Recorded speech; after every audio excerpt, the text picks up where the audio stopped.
Hi friends, welcome to my channel. இன்னைக்கு நம்ம most requested video sponge cake recipe oven இல்லாம beater இல்லாம cup measurement இல்லாம ஈஸியா வீட்ல இருக்க பொருளை வச்சு எப்படி செய்யறதுங்கிறத பார்க்கலாம் ஃப்ரெண்ட்ஸ். அதுக்கு முன்னாடி நம்ம சேனலை ஃபர்ஸ்ட் டைம் பார்க்குறவங்களா இருந்தால் நம்ம சேனலை சப்ஸ்கிரைப் பண்ணி கூடவே பெல் பட்டனை கிளிக் பண்ணிக்கோங்க. பெல் பட்டனில் ஆல்ங்கிற ஆப்ஷனை செலக்ட் பண்ணி வச்சுக்கோங்க ஃப்ரெண்ட்ஸ். அப்போ தான் நான் போடுற வீடியோஸ்லாம் நோட்டிஃபிகேஷனில் காமிக்கும். இப்போ வாங்க எப்படி செய்கிறதுன்னு பார்க்கலாம். மிக்ஸி ஜார் எடுத்து வச்சுருக்கேன். 4 முட்டைக்கு 1 டம்ளர் சுகர் கரெக்டான அளவாக இருக்கும் ஃப்ரெண்ட்ஸ். இது 200 ml கொள்ளளவு உள்ள டம்ளர். இது எல்லார் வீட்லேயும் இருக்கும். இதே கப்பில் தான் எல்லா மெஷர்மெண்ட்டையும் இன்றைக்கி சொல்ல போகிறேன். 4 முட்டைக்கு 1 டம்ளர் சுகர். இப்போ 4 முட்டையையும் உடச்சி மிக்ஸி ஜாரில் சேர்த்துக்குவோம். மிக்ஸி ஜார் க்ளீன் அண்ட் ட்ரையாக இருக்கணும், அதையும் பார்த்துக்கங்க. 4 முட்டையை உடச்சி சேர்த்தாச்சு. நம்ம எடுத்து வச்சுருக்க 1 டம்ளர் சுகரை சேர்த்துக்குவோம். இது ரெண்டையும் நல்லா ஒரு 5 நிமிஷத்துலேருந்து 10 நிமிஷம் பீட் பண்ணி எடுத்துகிட்டு வந்திருக்கேன். பாருங்கள், இந்த அளவுக்கு நுர பொங்குற அளவுக்கு அடித்து எடுத்துக்கிறணும்.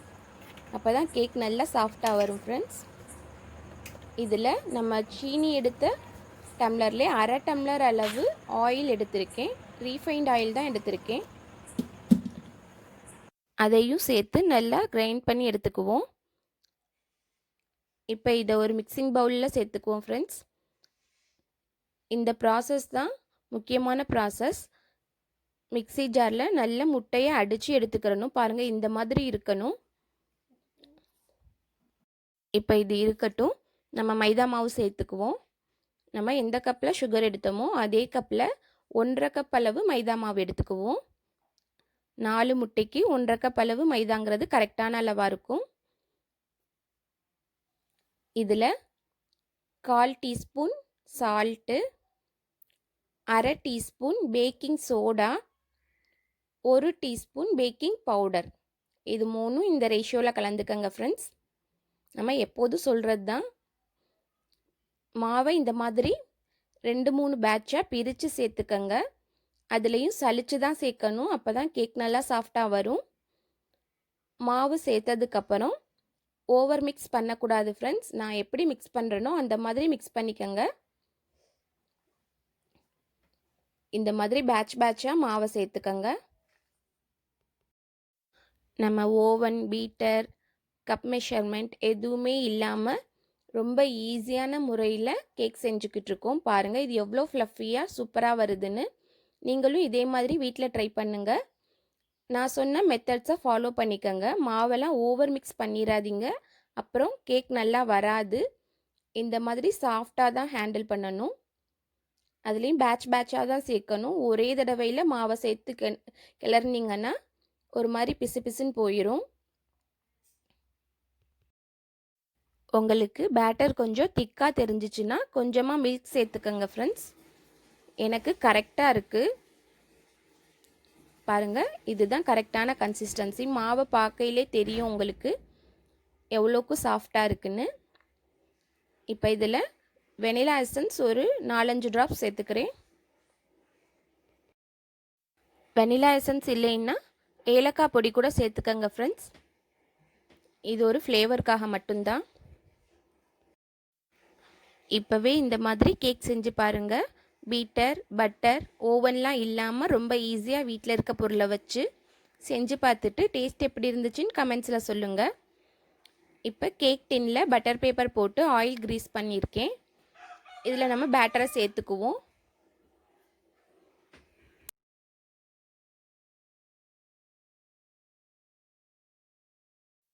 கேக் பேட்டரை சேர்த்ததுக்கப்புறம் கேக் டின்னை இந்த மாதிரி ஒரு 4-5 தடவை டேப் பண்ணி விட்டுக்கங்க. நான் ஒரு 10 நிமிஷத்துக்கு முன்னாடியே குக்கரை ப்ரீஹீட் பண்ண ஆரம்பிச்சிட்டேன். பாருங்கள், இது ஹீட் ஆயிருச்சு. குக்கரில் உப்பெல்லாம் போட தேவையே இல்லை ஃப்ரெண்ட்ஸ். இந்த மாதிரி ஒரு ஸ்டாண்ட் மட்டும் வச்சாலே போதும். அதில் நம்ம கேக் டின் எடுத்து வச்சிடலாம். வச்சு ஒரு 30-40 நிமிஷம் வரையும் ஆகும். 25 நிமிஷம் வரையும் குக்கரை ஓப்பன் பண்ணாதீங்க. கேஸ் கட்டும் விசிலும் போட்டுக்கலாம். இடையில ஓப்பன் பண்ணாமல் இருந்தால் அதில் வேர்வை தண்ணி வடியாது. அப்படி இடையில ஓப்பன் பண்ணுறா இருந்தால் கேஸ் கட்டும் விசிலும் போடாதீங்க. எக்ஸ்ட்ரா ஒரு 10 நிமிஷம் ஆகும். பாருங்கள், இப்போ 30 நிமிஷம் ஆயிடுச்சு. கேக் எவ்வளோ ஃப்ளஃபியாக வந்திருக்குன்னு. இதை இந்த மாதிரி ஒரு ஸ்டிக் இல்லைன்னா நைஃப் விட்டு செக் பண்ணி பார்ப்போம். உள்ளே இன்னும் வேகலை பாருங்கள், மாவு ஒட்டுது. திரும்ப குக்கரை க்ளோஸ் பண்ணி ஒரு 10 நிமிஷம் கழித்து பார்க்கலாம். இப்போ ஒரு 10 நிமிஷம் ஆயிடுச்சு. ஸ்டிக்கை விட்டு பார்த்துக்கலாம் கேக் வெந்துருச்சாண்டு. டோட்டலாக 40 நிமிஷம் ஆயிருக்கு ஃப்ரெண்ட்ஸ். கேக் நல்லா வெந்துருச்சு, ஒட்டவே இல்லை பாருங்கள். எல்லா இடத்துலையும் இந்த மாதிரி கொஞ்சம் நடுவுலலாம் குத்தி பார்த்துக்கங்க.